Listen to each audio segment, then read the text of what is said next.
Summer 1492. After 3 months at sea, the Santa Maria, the Pinta, and the Nina anchor off the Bahamas.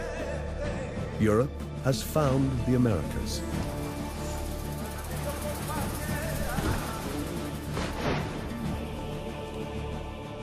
Next comes conquest and colonization by settlers who remake America in their image.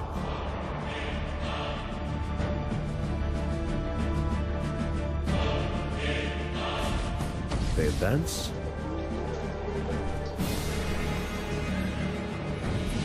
and destroy.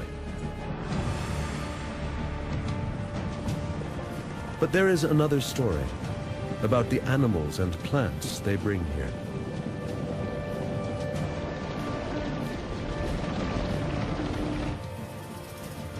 And the natural treasures they find here.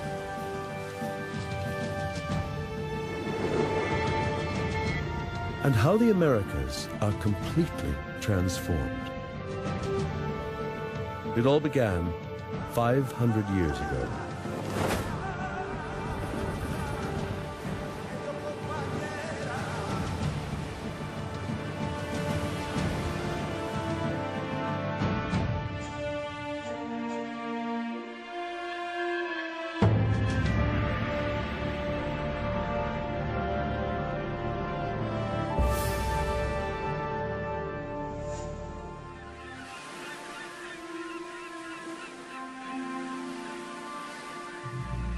It's 1491. A year from now, Christopher Columbus will set foot on this quiet beach. What's here before he arrives is a world of unbelievable natural wealth.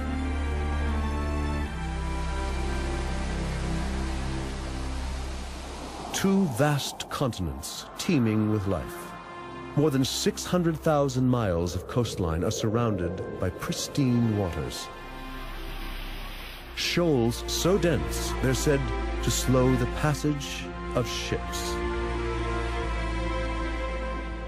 Countless species number in the tens of millions. Inland from the Atlantic shores, great forests stretch in every direction. This new world is a land of stark contrasts.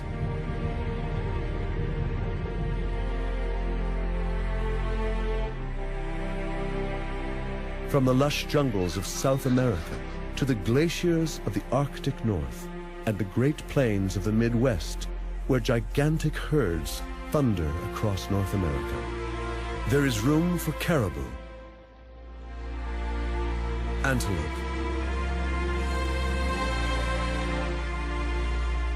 bison, and the giant grizzly.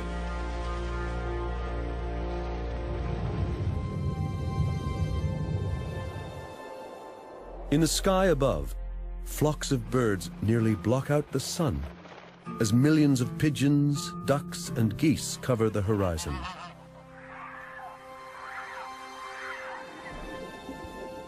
No one in Europe has dared imagine the magnificent bounty that exists on the other side of the Atlantic Ocean.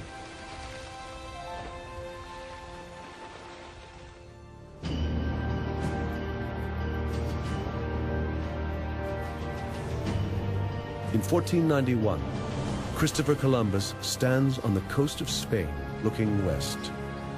He dreams of leading an expedition to find a new trade route to Asia. Success will mean glory and riches for himself and the Spanish monarchy.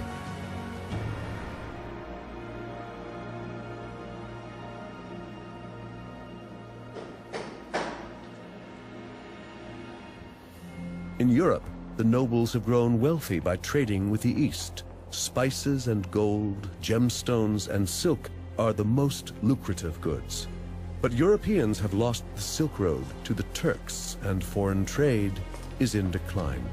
The wealth of kings is in danger.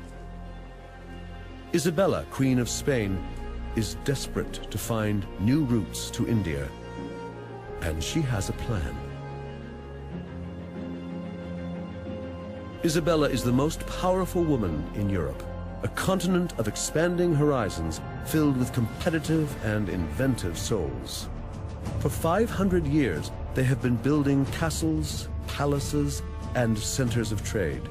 Kings and popes have raised armies to fight each other and their enemies on Europe's borders. Nowhere else are rivalries so intense, gold fevers so widespread, religious fervor and business expertise as tightly wound as in Europe in 1491. Ideas are moving forward. Curiosity and the thirst for power pushes Europe's limits.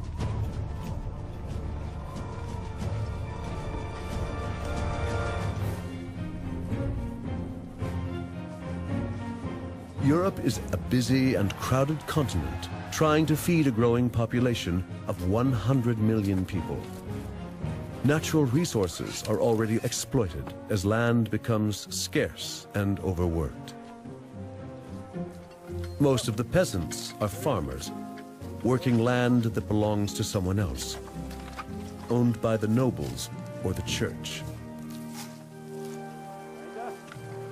Their main diet is bread and porridge, both made from harvesting grains. They plant rye or wheat in winter, oats or barley in the spring. And every third year, the field lies fallow to regenerate.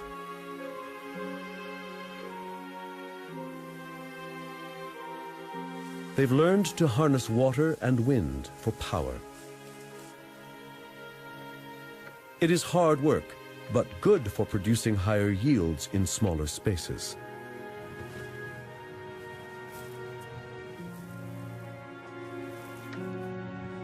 This agricultural revolution allows the European population to grow.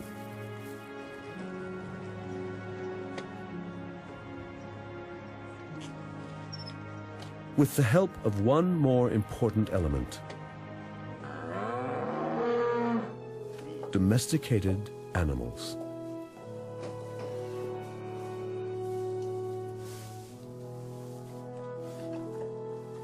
Horses pull plows. Cattle provide meat, fur, and hides. The pig is a main source of meat and leather.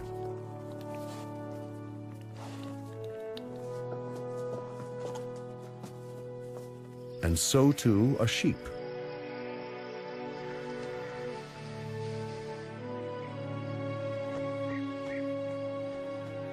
And mules can pull a cart. Cows also give them milk, butter, and cheese.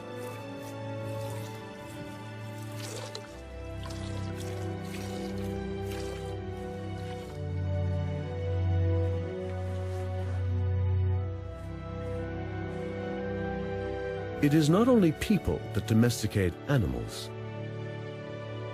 The Big Five, horses, cattle, goats, pigs, and sheep, domesticate the European landscape. They contribute to Europe's overcrowded conditions. In 1491, the Americas, too, are a crowded and prosperous place, but in a very different way. The Andes cradled a vast empire ruled by powerful god kings. Mesoamerica is densely populated and home to the most impressive civilizations on the continent. The Atlantic coast is filled with smaller villages and fields. And along the great rivers, great cities are built around monumental plazas. It is an ancient world, inhabited by 100 million people.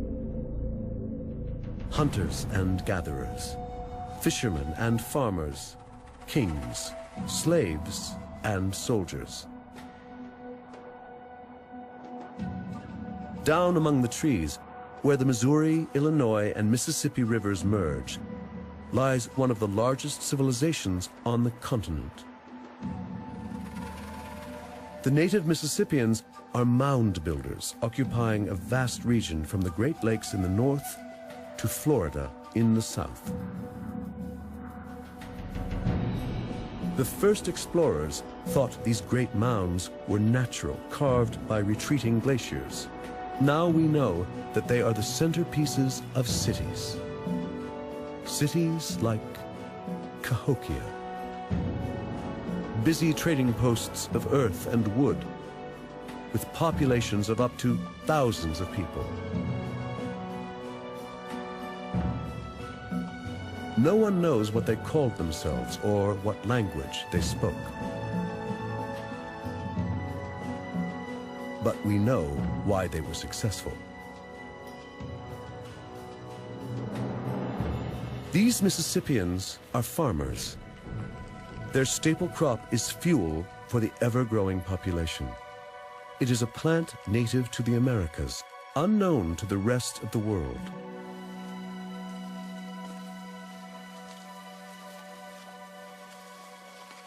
But corn is not a blessing from nature or a gift of the gods. This crop is the outcome of man's first feat of genetic engineering.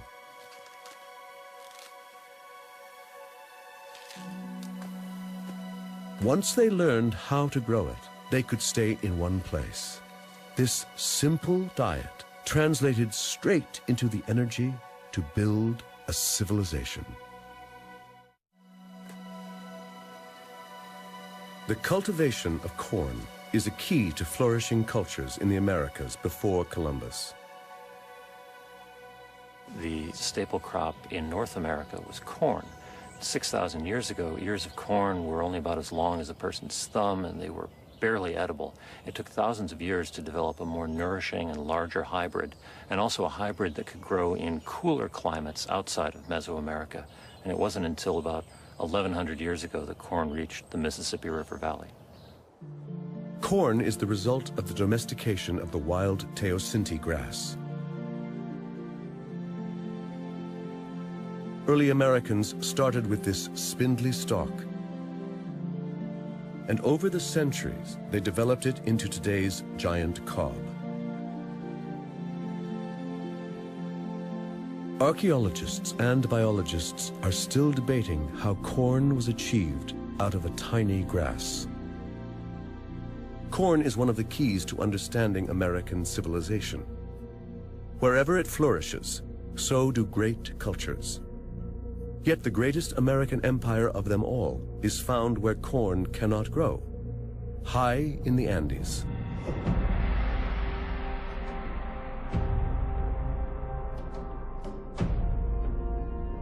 The Inca Empire stretches nearly 2,500 miles down the west coast of South America.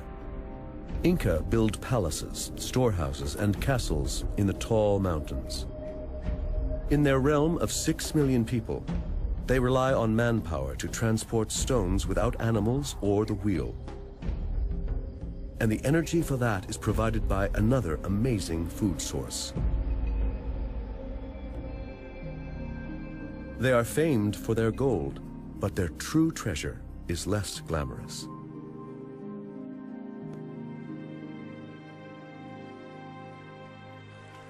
A tuber native to the Americas and unknown in Europe. Cultivated here some 8,000 years ago in the region around Lake Titicaca, in today's Peru and Bolivia, 12,500 feet up. What is now a staple food in Europe was an American invention.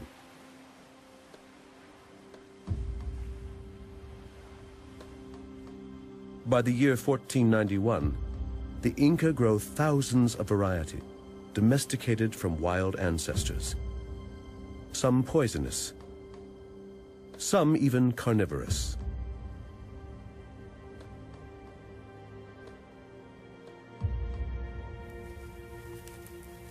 They preserve the tuber by mashing them into a substance called chuño.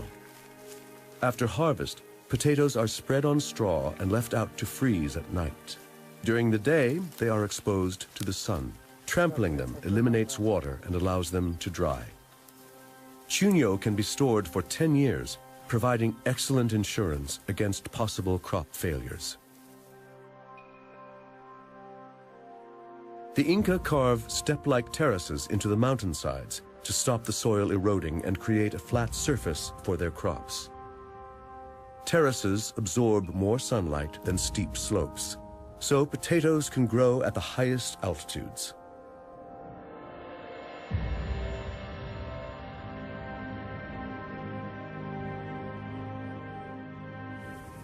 And all this is achieved by manpower alone, using wooden tools.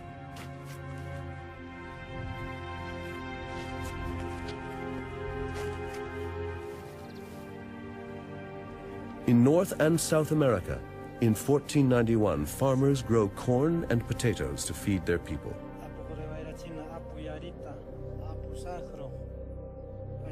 They have none of the domesticated animals that benefit Europe. For Inca farmers in the Andes, their chief source of meat and transporting goods is the llama. This is the biggest domestic mammal in the Americas. The llamas also offer dung for the soil and hides for clothes. But they can't milk or ride them, and the animals can't pull a plow.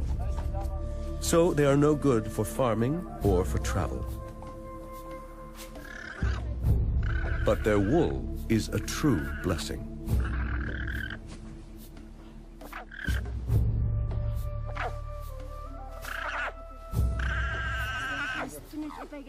It is warmer and lighter than sheep's wool, and produces a greater yield.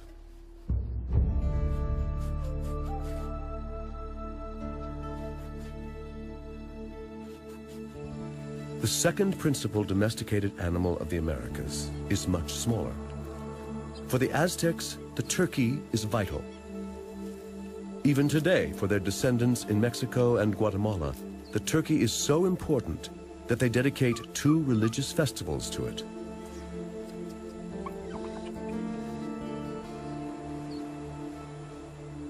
Native Americans have such few domesticated animals because the biggest native mammals in the Americas died out long ago.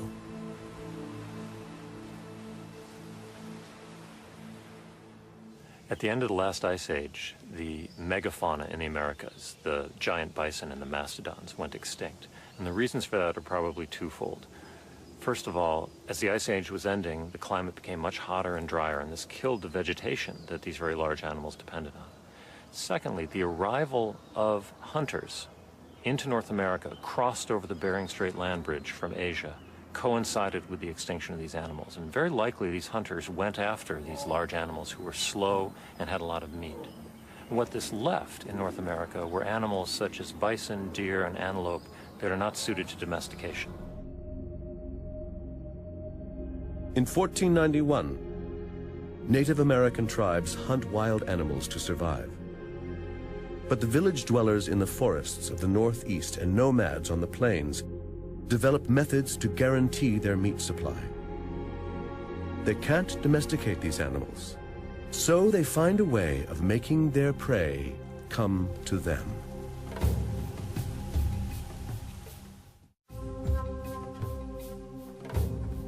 In the years before Columbus, Native Americans noticed that grass grows better after being burned by lightning strikes. So they start to burn the prairies and plains themselves. Many tribes use this technique, including the Sioux, Cheyenne, Comanche, Shoshone, and the Blackfeet. America in 1492 was not a pristine wilderness. That's a romantic myth. It was in many ways a managed landscape. Natives regularly burned the forests and the prairie in order to attract game. Not only does burning create lush grassland, it keeps the forest open and makes hunting easier.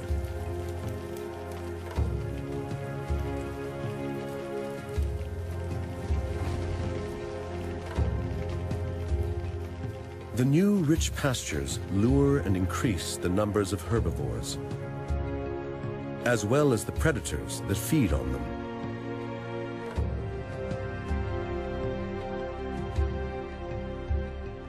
They domesticate the land in order to attract wild animals.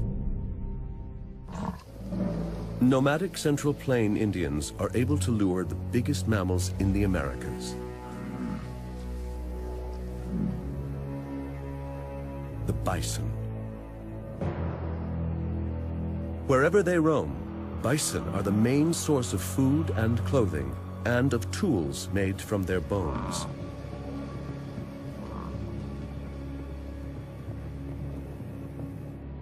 But still, the bison thrive. By 1491, North America is home to perhaps 30 million. They reign on the prairies from Montana to Texas, pushed east by Native Americans along a path of fire, opening up the forest into virgin land.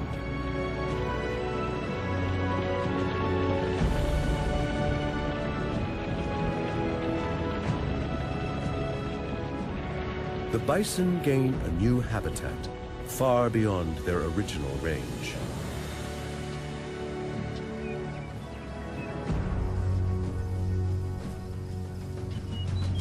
Native Americans have no guns or horses.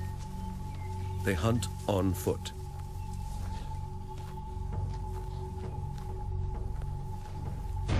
They dress in hides to get as close as possible, and hunt with the bow and arrow or spears, all made of wood and leather, bone and stone.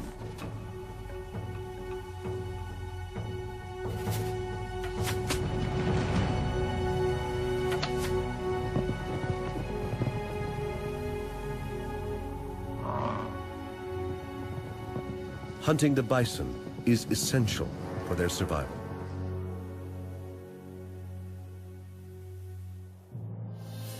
In Europe, hunting is no longer about survival. Noblemen hunt for sport, for pleasure and prestige.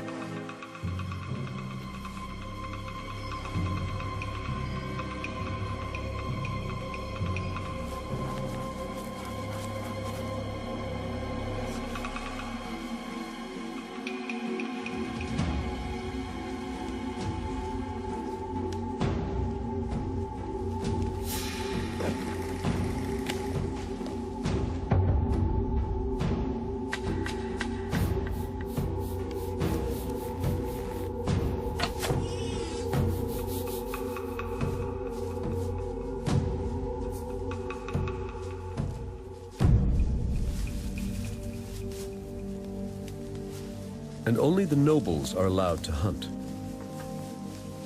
If ever they catch a peasant hunting, he will be punished for poaching.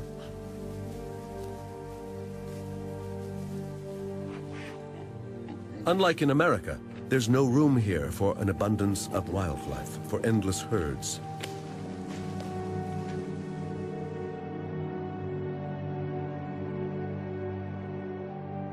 In Europe, the land is man-made. Agriculture and cities push the wildlife back.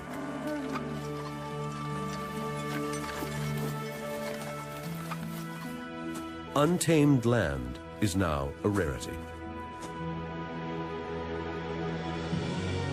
But they have one other major food source.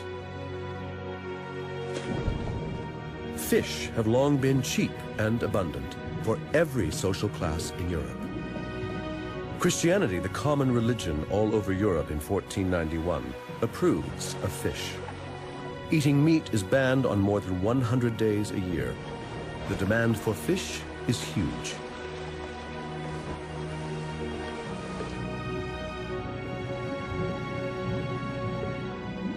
But intensive agriculture is damaging the fish supplies.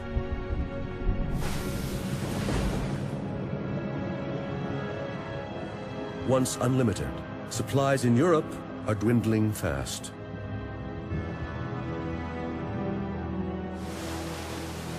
What happened to the fish stocks in Europe? As people started to grow crops and cut back the wild woods, this released huge amounts of sediment into the watercourses, which changed them from being fast, clear-flowing rivers and streams into slow, turbid rivers and streams. And the freshwater fish found a problem with this. particularly migratory species that came up from the sea to spawn in rivers, animals like salmon and sturgeon. There was another factor which also cut down the supplies of these migratory fish, and that was that people started to build dams along rivers, and when that happened, the migration runs were blocked and the populations declined.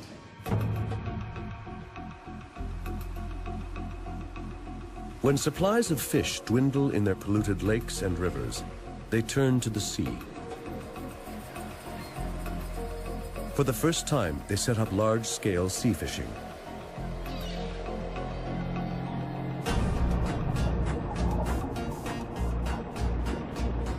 They find abundance on a scale never seen before.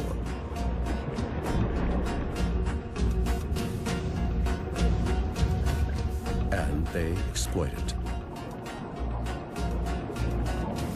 Cod and herring from the North Sea are the first to be fished.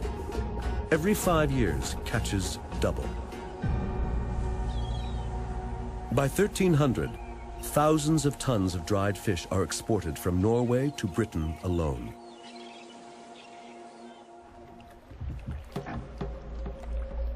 But this is 1491. Europe's rivers and lakes are now dirty and empty. And surrounding seas are fast becoming depleted.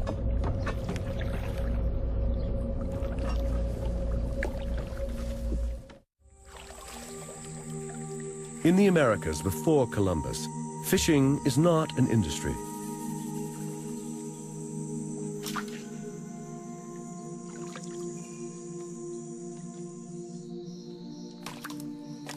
They don't need it.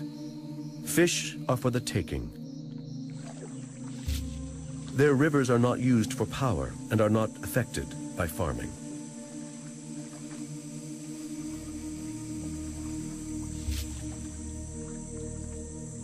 Native Americans transport their fish far away from the coasts and waterways. Into the interior, high up into the mountains. The Inca, high in the Andes, enjoy fish from the Pacific. The Mississippians trade with communities as far away as the Great Lakes to the north and the Gulf Coast to the south. They even eat fish and seafood from the Atlantic. Here, too, there is space for abundance. The waters teem with fish and with whales, dolphins, and manatees.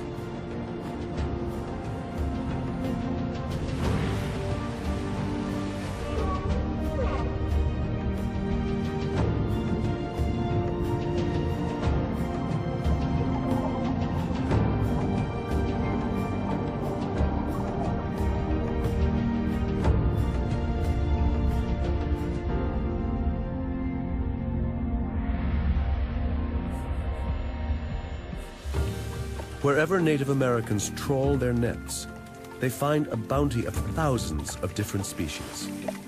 Menhaden, channel catfish, and sheephead.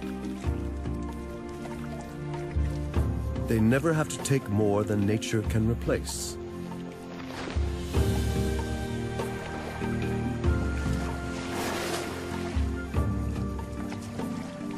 North and South America appear to be a primitive, untamed paradise.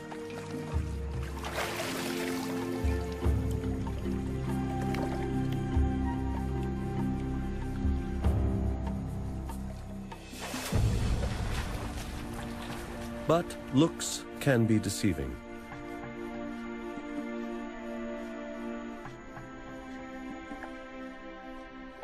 The greatest numbers of freshwater fish live in the Amazon, the largest river in the Americas, and the most voluminous in the world. To our eyes, the Amazon rainforest is an almost untouched Garden of Eden.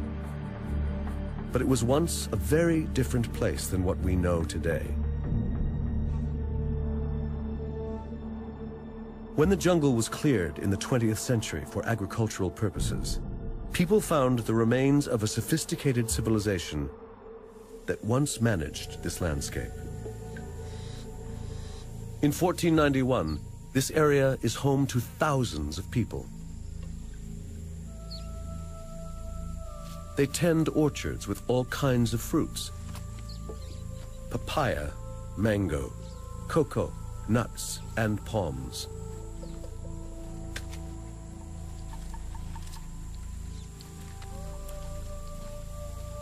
They speak many different languages and live in many different social systems.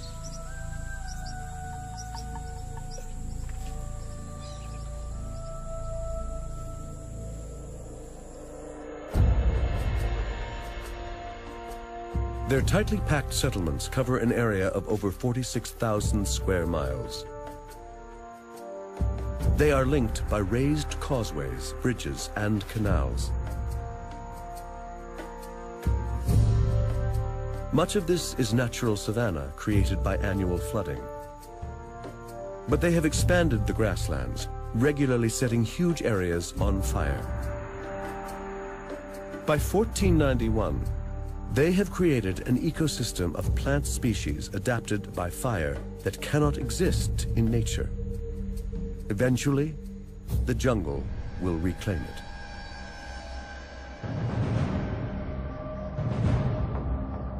Further north, in what is now New Mexico, another grand civilization has already come and gone. It flourished in a place that today looks like no humans could ever have lived there. The Chaco Canyon. There is almost no vegetation, no water, and no animals to be seen. And it was already like this in 1491.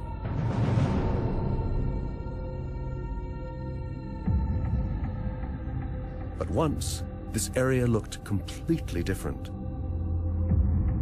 This is the story of a civilization that developed as far as it could, used its resources as well as it could, and still declined.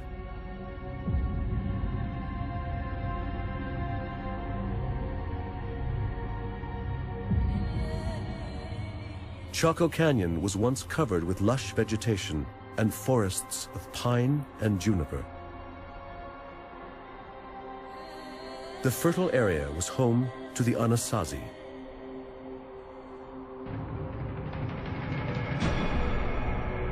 From the year 700 on, the Anasazi built the highest and largest buildings in North America. One is several stories high and has 600 rooms that overlook the majestic canyon. 1,000 people lived here. They had no animals to transport materials. Thousands of felled trees were dragged down to the Chaco Canyon on men's bare backs. There is no written account of their lives or of their disappearance. But environmental historians can tell us what happened by counting tree rings and analyzing rat nests.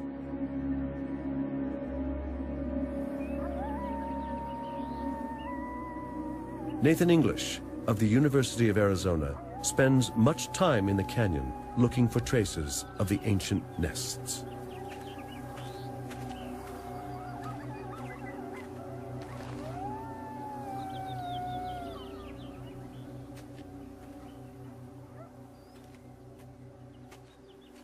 Our interest in Chaco Canyon is to learn more about how the ancestral Puebloans live, and there's a number of ways we can do that. We can do that through traditional archaeology, where we dig up ruins and sites, or we can also look at what the environment was like around the ancestral Puebloans. And the way we do that is by looking at pack rat middens. And each pack rat midden is like a little snapshot in time of the area around the midden itself. So you could think of it like a picture. And the middens can be up to 40,000 years old in some places. And what the midden is it's the pack rat makes a nest, and it poops in that nest, and then it only gets its water from eating plant vegetation, so its urine is very thick and viscous. That urine seeps into the pile of poop, essentially, and solidifies, almost like amber. In the meantime, the pack rat is also collecting things for the plants around it, also pot shards, sometimes even corn or seeds of squash. And those macrofossils are incorporated into the midden. So we go out, we collect the midden, and then we examine the macrofossils in that midden to look at what the ecology around that midden was like at that time. Not only do rat middens hold information, trees do too. Scientists count the rings of ancient logs to give the exact date when the very last tree was cut down. The Anasazi used juniper and pine for their timber and fire. Too much of it, some think. With the trees goes the soil. The forest cannot recover. Because of erosion, water drains down, creating gullies on the way. Irrigation and agriculture are no longer possible. This large population cannot feed itself anymore. But did they destroy the forests, or did the forests leave them? We are on the edge of this pinyon juniper woodland, and so it's really possible that just natural climate change would have caused it to move back. But it's also, we know that the people were harvesting wood for fuel and for timber, and so it's likely that a combination of the two things are what led to the loss of forest in this area. The year 1130 rolls around. It is one of the driest of years. The Anasazi have survived previous droughts, but the population has increased greatly, and there is no suitable territory to expand into. Without rain, it's impossible to grow enough food to support the population. No agriculture means no culture.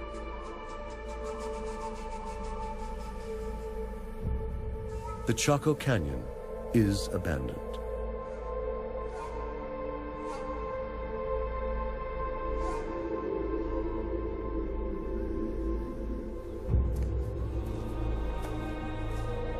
These ancient Americans cut down the last tree and move on.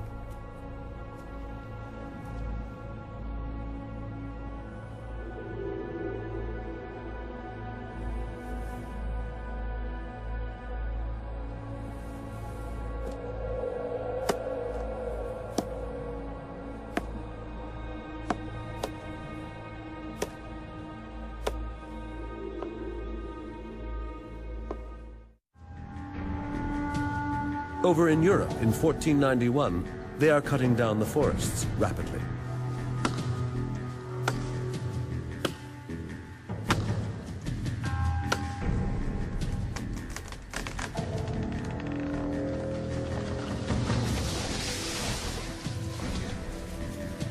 Their growing population needs more food and more space in which to grow it. And they badly need the wood.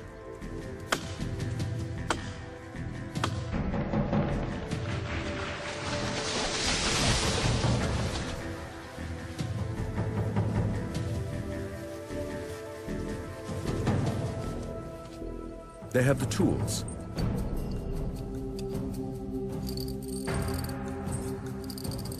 They have the means to transport it.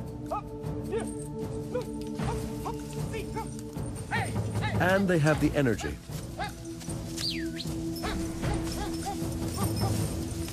But they're beginning to run out of space and time. Only wood can help them to move forward.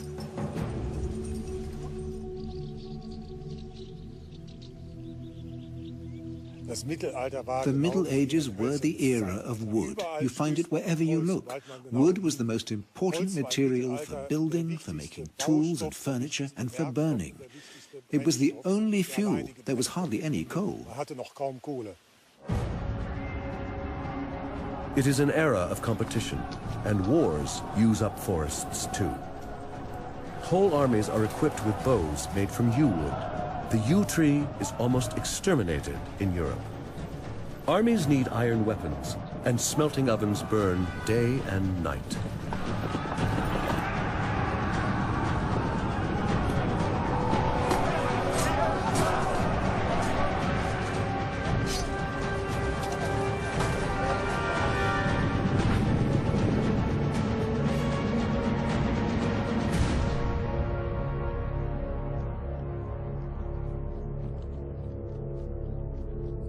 At the same time, whole forests are used to satisfy another European craving: for magnificent buildings.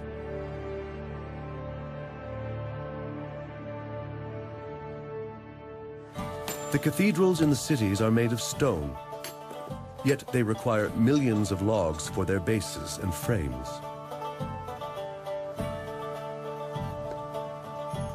Larches are needed for roof supports. Solid logs of oak, alder, and elm are sunk into the ground to create foundations. Wood is indispensable for pillars and ceilings, posts and roof panels, axe handles and cartwheels.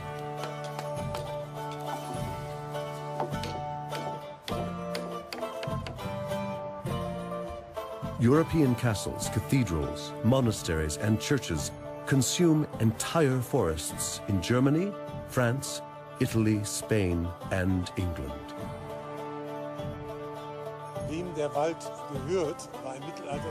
No wonder that all the great social and economic struggles in the Middle Ages are fought in the forests, around the forests, and about the forests. In this competition for timber, those who have money make the rules, and the money is now in the cities. Perhaps the richest city of all is Venice. It's built on wood, literally. Piles sunk into the mud to create the platform on which the great stone facades can float. But behind all this is commerce and a great maritime republic. The goods that are bought and sold are transported in wooden galleons. Venice has denuded the forests all around them to build its fleet.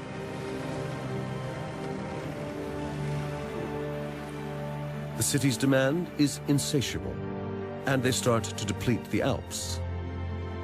Spruce for masts, larch for planking, elm for capstans, walnut for rudders, and most importantly, oak for hulls. When that is not enough, they cut a swath across Europe all the way to the Baltic.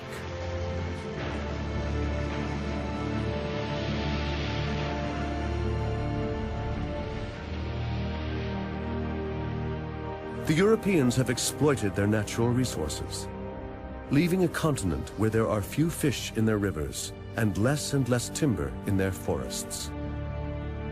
Their towns are crowded with people, and they don't know what to do with them.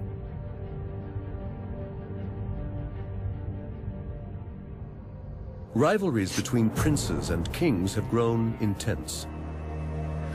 Religious fervor, curiosity, and greed are widespread in 1491. And there is a constant hunger for new ideas. The printing press is invented. Books and ideas spread.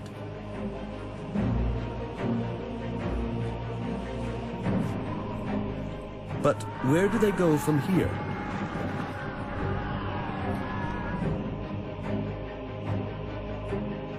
Where can all this raw energy be channeled?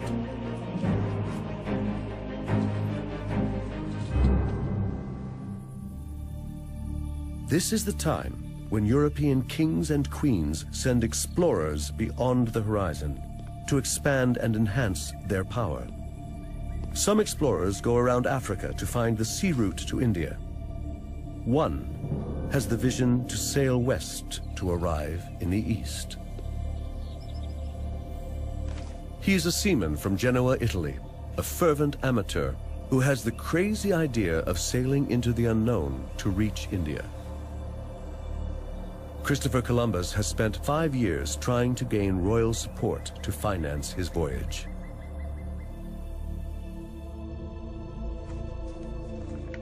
Isabella, Queen of Spain, finally agrees. What does the Spanish crown have to lose? It doesn't cost much to finance 3 ships. Spain has so much to gain from a shortcut to India: treasures, trade, and land.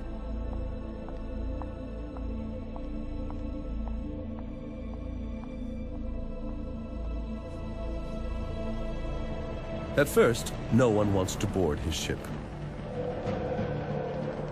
Finally, he drags together a motley crew of 87 men.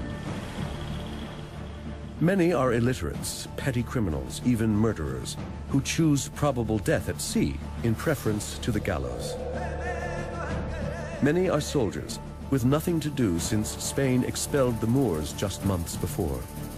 Now, they are soldiers of fortune.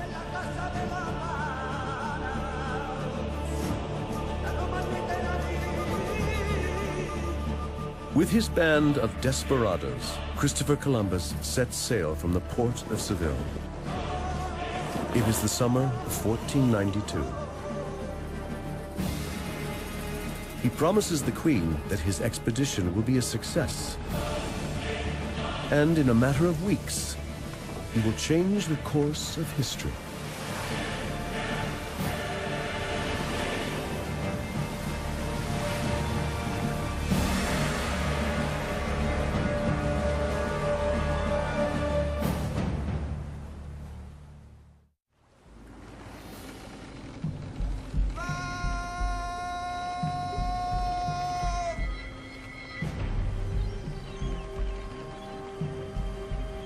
It is October 12, 1492, when Columbus sights land.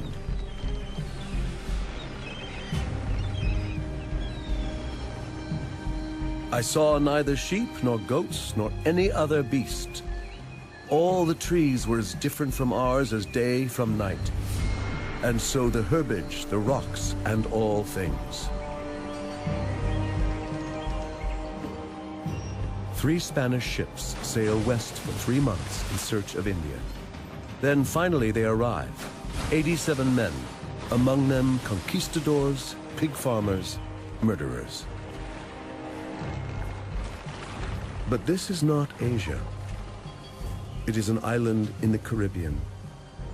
They have no idea that they have come to a new world.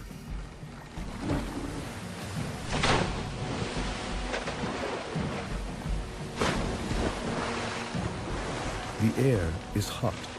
The water is warm. They have survived the voyage and have found land for the Spanish crown and in the name of God. They are exhausted, tired, but thankful.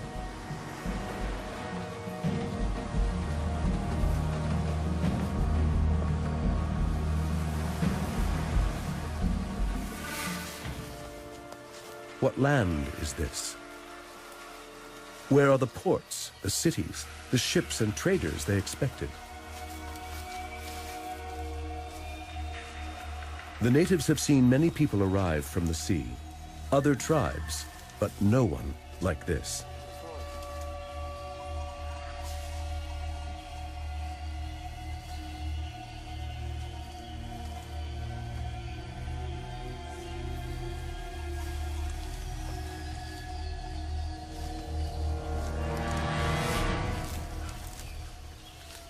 Cintak wa alok, suku analok berat, hakape alok uci.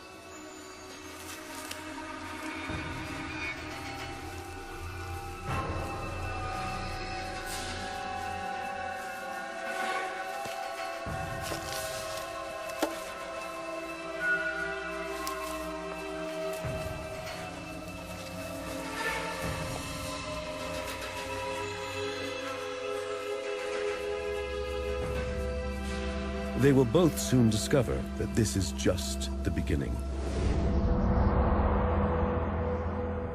Columbus and his men stay for 3 months in the Bahamas and have no idea that they're on the edge of 2 great continents, about 10 times bigger than Europe.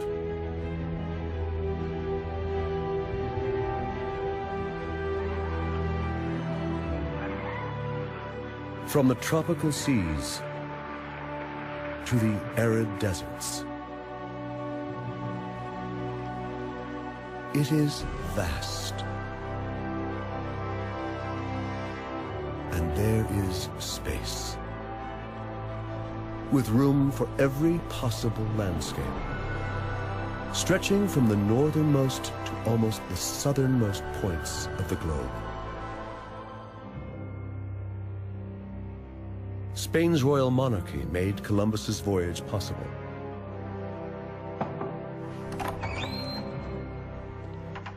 It is 1493, and they've waited eagerly for 7 months to learn of his discoveries. Upon his return, he delivers the news in a report to Queen Isabella.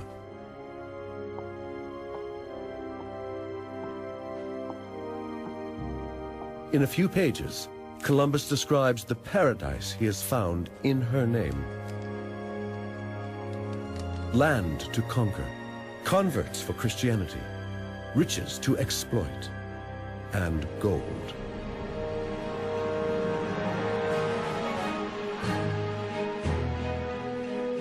In Europe, no news stays local for long. Traders, armies, and pilgrims carry news across the continent in weeks. Columbus's letter is translated, copied, and becomes a bestseller. Now many Europeans are aching for their share of the treasures. A few months later, in Spain, men are moving towards the ports of the Atlantic and the Mediterranean.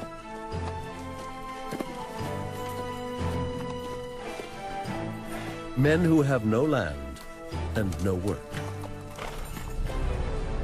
They cross the barren Spanish regions that offer little to live off. Desperados with nothing to lose. Men in need of a job, and the Queen needs them. Anyone can come along. Anyone can be a conquistador. Even a pig farmer can win glory and riches in faraway lands.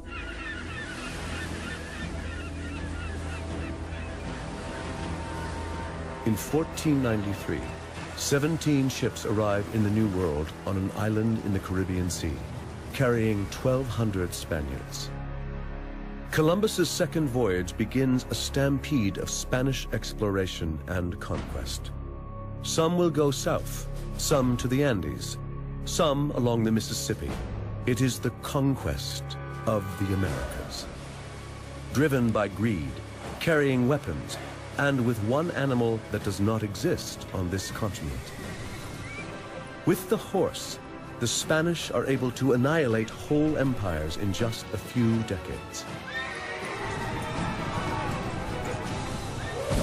Within 40 years, the Inca in the Andes fall to Pizarro.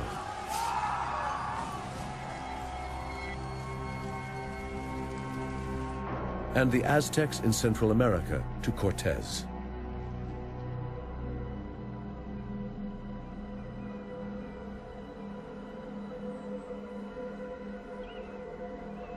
Where there were towns and cities inhabited by millions of people, the Spaniards leave only ruins.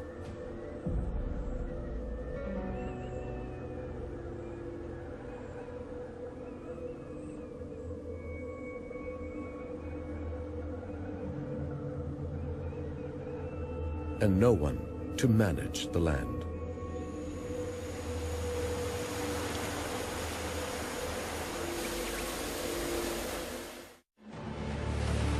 Spanish explorers invade the Americas and bring with them the horse. First brought to the Caribbean islands, these animals reproduce and spread in the New World as fast as the wind. Horses have not been seen here since the Ice Age. Now they're back. It's as though the landscape has been waiting for them.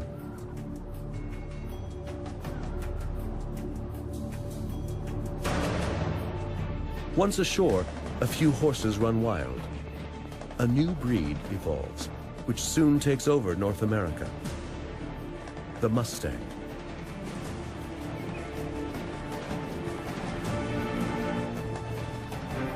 Within 300 years, they have reached the Central Plains and the Rocky Mountains. At the end of the 18th century, the Mustang makes it as far as Canada.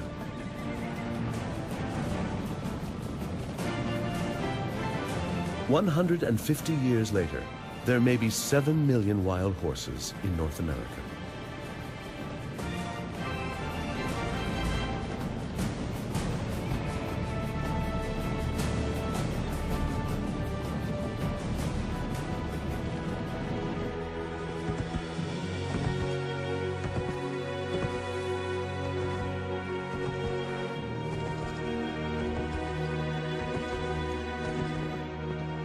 For the nomadic tribes like the Blackfoot, Cheyenne, Sioux, and Comanche in the Central Plains, these wild horses are a blessing.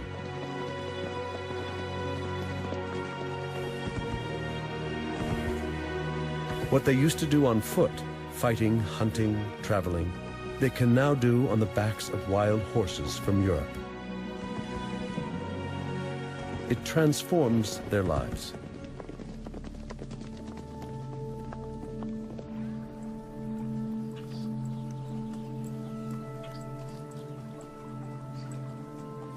This old world animal becomes a symbol of their native culture. Although the horse once came from across the Atlantic, it is now an image of nomadic America.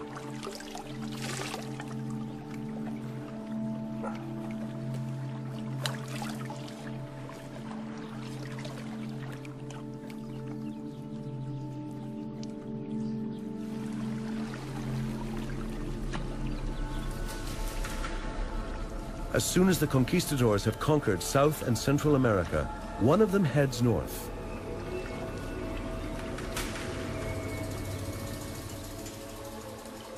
Hernando de Soto travels from Florida up the Mississippi River, looking for gold.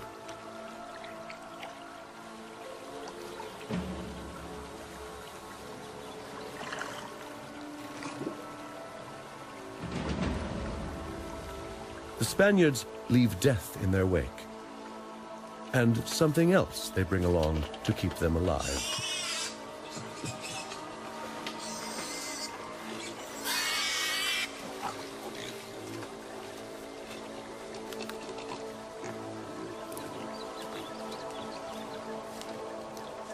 As they journey through unknown jungles, the pigs help them survive. They are a perfect source of food. They don't take up much space in the boats. They look after themselves, and they eat everything they can in this new continent. They're prolific little beasts. A healthy sow can give birth to 10 piglets at a time. When the conquistadors leave some behind, they will have an ever-growing food supply for those who come after them. The pigs are key to their survival.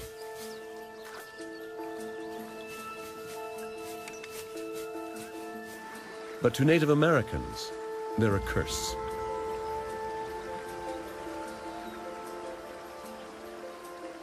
In North America, natives do not fence their fields, and their staple crop of corn is irresistible.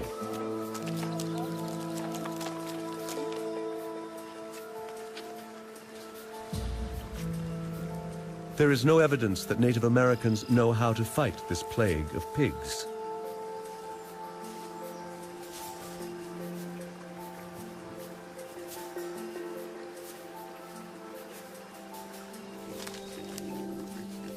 Soon European swine are eating the seeds and young shoots.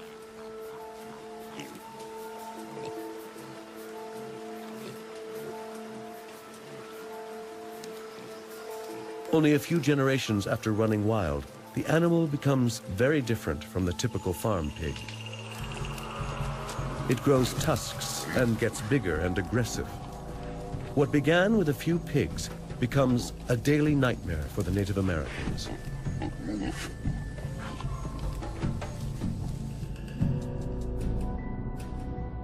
In addition to horses, Columbus brought 8 pigs to America on his second voyage.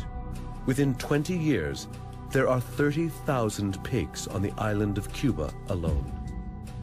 They multiply, conquering the Andes, the Amazon, and North America.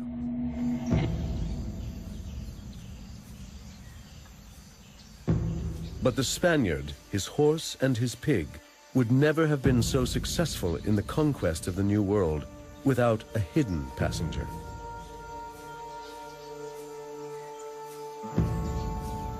It is when the old and new worlds touch that the Native American meets his worst enemy. A very black dose for the continent.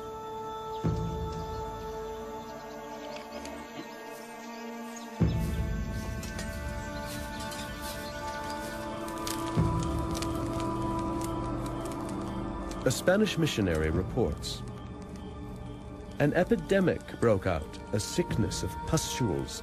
Large bumps spread on people. Some were entirely covered, on the face, the head, the chest. They lay in their dwellings and sleeping places, no longer able to move or stir. The pustules caused great desolation. Very many people died of them, and many starved to death. No one took care of others any longer.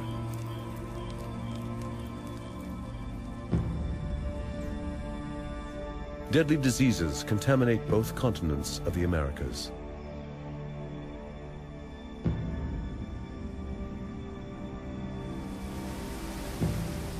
For the natives, writes a chronicler, they are near all dead of the smallpox.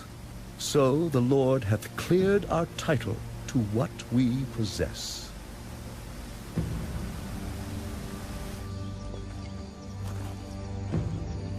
To this day, scientists are still working to identify these diseases, to trace their paths, and count the dead.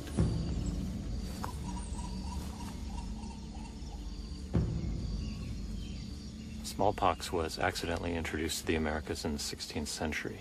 The smallpox virus is very hardy. In blankets that are used by smallpox victims, the scabs can live for weeks carrying the virus. And smallpox can also pass from host to host on board a transatlantic vessel until it reaches the Americas.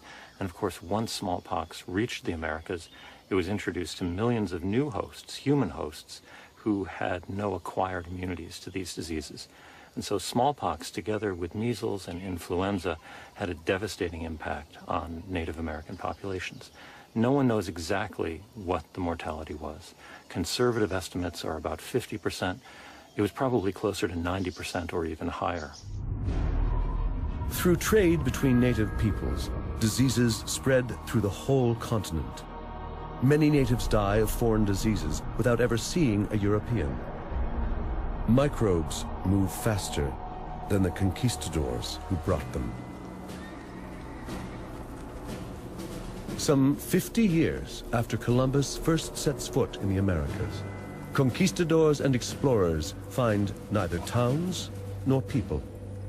No one stands in their way. Most of the people are dead, and nature reclaims the land.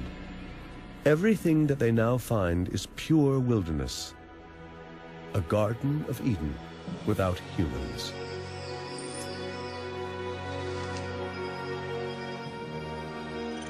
A 1,000 different kinds of birds and beasts of the forest, which have never been known, neither in shape nor name,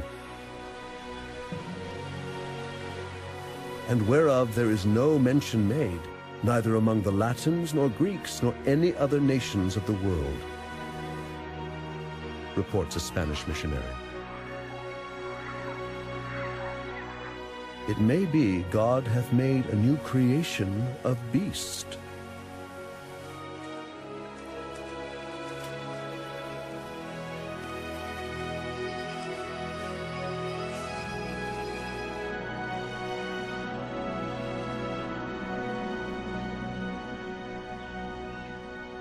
Explorers send exotic plants and animals, evidence of God's second creation, on the ships back to Spain.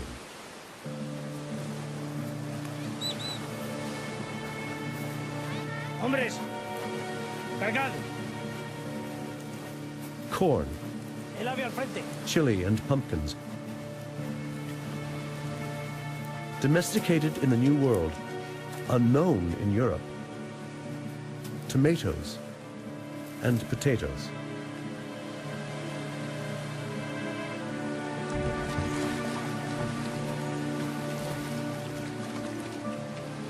But there is an unwelcome passenger on board. an unintentional gift from the natives. It will lead to death in Europe. It will spread in the brothels, in the ports and cities of the Old World. It will be painful. It drives its victims mad. And it can take a long, long time to kill. This is the French pox, or the Spanish sickness. Syphilis.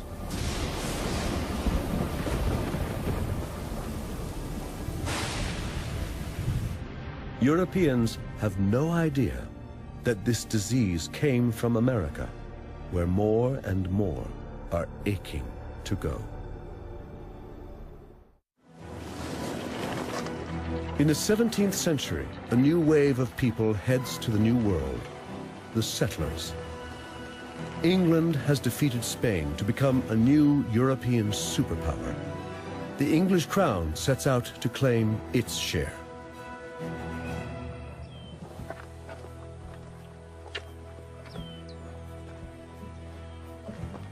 In 1607, the British start a colony on the east coast of North America, in what is now Virginia.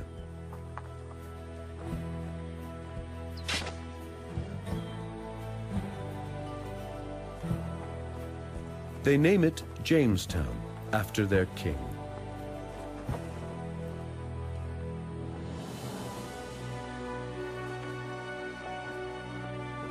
This will become their new world. Their job is to make money for the British trading companies that sent them here. The land they seize seems to be the right place to exploit. Forests and rivers, coasts and lakes owned by no one. But not all Native Americans succumb to European diseases. And this land is neither empty nor uninhabited. It is the land of the Powhatan. More than 14,000 people living in small communities. Around 200 villages on the coast and along rivers, in large houses surrounded by cleared forests and mixed fields of squash, beans, and corn. These are farmers and hunters.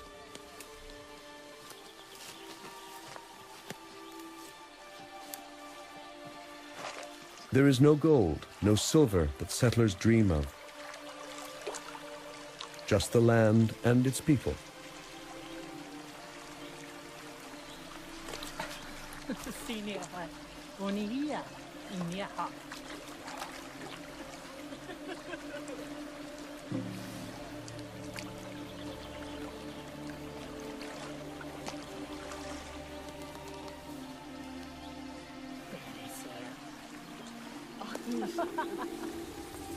For a while, the settlers and the natives managed to coexist.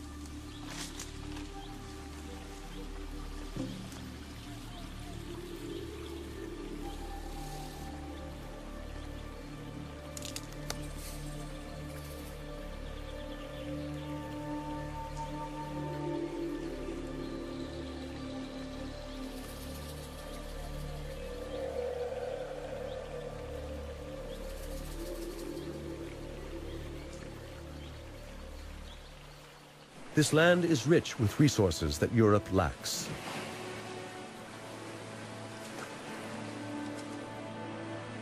In the long run, resources that are far more valuable than gold and silver.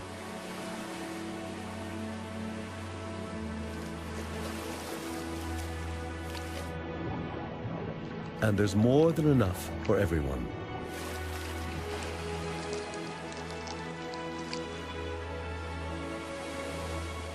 Europeans wanted to travel west to the great empires of Asia. Instead, the new world they find amazes them with its natural abundance. They discovered almost miraculous, unbelievable quantities of fish in these estuaries and rivers. One particular kind of fish which very much impressed settlers was the river herring, or alewife as it's otherwise called. And seasonally, these would ascend the rivers to spawn from the sea in their millions. For example, in the Potomac River near Washington, D.C., during the 18th century, something like 750 million alewife were caught just from that one river in 1 year. It was a remarkable abundance, and people described the rivers as having more fish than water. Whole shoals are caught in the settlers' nets. In the 18th century, hundreds of thousands of tons of cod are shipped in one single year, sent from North America to England, Portugal, and Spain. Fishing boats sink under the weight of their catches, and the colonies thrive. It takes only 200 years to achieve